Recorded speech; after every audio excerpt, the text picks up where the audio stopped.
Very good morning to all of the judges and all the other participants present here. Today, I am Dr. Shama Parveen presenting a topic assessment of retinal nerve fiber layer thickness by spectral domain optical coherence tomography. The prevalence of myopia in adults has been reported to be 22.7% to 26.2% in Baltimore Eye Service and Beaver Dam Eye Study. And the prevalence of myopia is increasing, especially in the Asian populations. And the prevalence of pathological myopia estimated to be around 1 to 3%. And the risk of developing glaucoma is 2 to 3 times higher in myopic individuals as compared to the non-myopic or control groups. Myopic individuals often have enlarged optic discs and large areas of peripapillary atrophy. Because of these factors, it is not possible. It is very difficult to estimate the glaucomatous change in the myopic disc and possibly leading to the misdiagnosis of glaucoma. The aim of the study is to assess the retinal nerve fiber layer thickness in highly myopic patients and their comparison with normal subjects by spectral domain optical coherence tomography.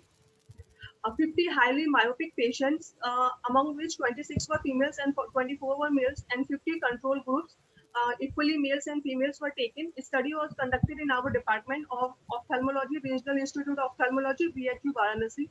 The study was conducted between December 2019 to February 2020. The inclusion criteria was refractive status in myopic patients more than -6 diopter, and in a control group, the patients are not having a refractive error less than minus zero point 0.5 diopter. Age group was 22 to 55 years, and the individuals giving the consent. The external criteria is the unwilling patient and obviously the myopia is less than -6 diopter, and myopic patients with complications of high myopia, choroidal neovascularization or retinal detachment. And the scans of signal strength was 7. Complete ophthalmic examination was done, which includes visual acuity, refraction, axial length, INFL thickness, and the study was performed in accordance with declaration of Helsinki. Informed consent was taken. P less than 0.5 was statistically significant. Results mean age in the main result was the average arterial thickness in highly myopic patient is 92.8 plus minus 10.6 micrometer, while in normal subject it is found to be 108.4 in plus minus 11.2 micrometer. So the result was statistically significant, which shows that the normal subjects have thicker INFL is as compared to highly myopic patients. On quadrant-wise analysis, it was found that the INFL was more in superior nasal inferior quadrant in normal subjects as compared to the highly myopic patients. And in INFL thickness in highly myopic patient decreases as the axial length and spherical equivalent increases. In a similar study conducted by Thomas, who taken 118 myopic patients, shows that INFL thickness was lower in highly myopic patients as compared to moderate myopic patients. And INFL thickness was found to be more in low myopia greater group than the moderate high myopia patients in superior inferior nasal quadrants. However, temporal quadrant shows thinning. So the conclusion was INFL thickness decreases with increase in spherical equivalent in highly myopics, and this point becomes important while examining the highly myopic patients, especially in glaucoma. Thank you. Thank you, Dr. Praveen.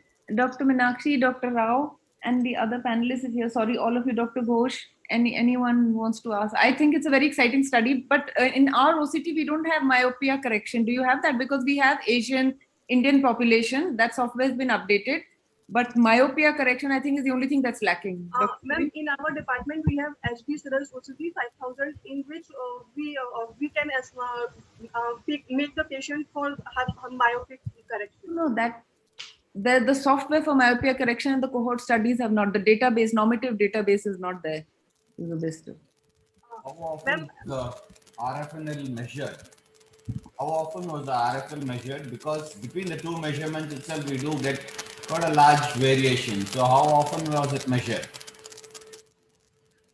Sir, it was a study which was conducted to estimate whether there is a difference in the highly myopic patients or the normal patients. So normally we will not conduct INFL thickness as usual.